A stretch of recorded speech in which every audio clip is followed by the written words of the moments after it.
Hi there, Corby Mitleid, your no bullshit psychic. And I've got a little bit of a PSA today that's important whether you are a client who goes to see intuitives or you're the intuitive who clients look for. A woman called me today. She must have found me on the internet. She was clearly distraught. She said she had gone to so many psychics and they all took her money and nobody would tell her the truth.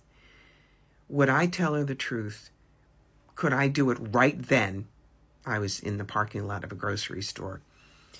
And I tried to send her to my website, but then she started crying and just basically was, I need someone to read me right now about this relationship with this boy. And she sounded about 50. I asked her where she was located when she said, and do you do healing work? She said, I'm in Queensbury. And she was in some kind of a shelter that social services had put her into. When someone is like that, they cannot listen to what the intuitive has to say. I am sure that the intuitive she went to were legitimate, and they all told her things that she didn't want to hear.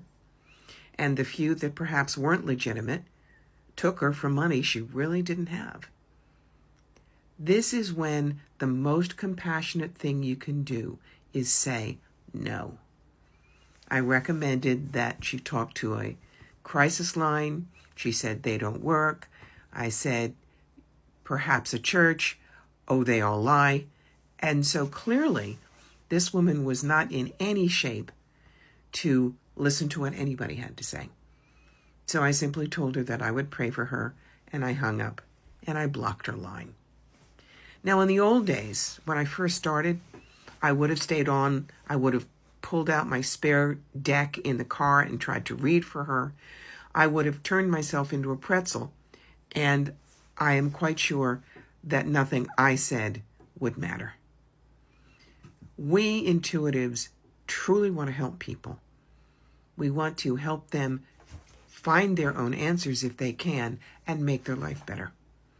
But it is important to recognize when someone is so emotionally distraught, maybe emotionally broken, maybe that is legitimate, that it is not kind to read them. You need to bless them, release them, pray that they find peace if you want. But remember how I always say no is a fabulous idea? In this case, no is a compassionate idea. If you are that emotionally distraught, a psychic is not going to help you because you probably will not be ready to listen to what they have to say if they're truthful. And if you are an intuitive, you are setting yourself up to fail because whatever it is they want, so many people haven't given it to them, you probably won't either. Now, I love my clients dearly, and they know that. And I have helped people who are walking the dark night of the soul. The difference is they are ready to listen. They say, I want to do whatever I need to do to get better, to make this situation better. And this woman was nowhere near emotionally stable enough to get to that place. So, that's my PSA for the day. Hope it helps.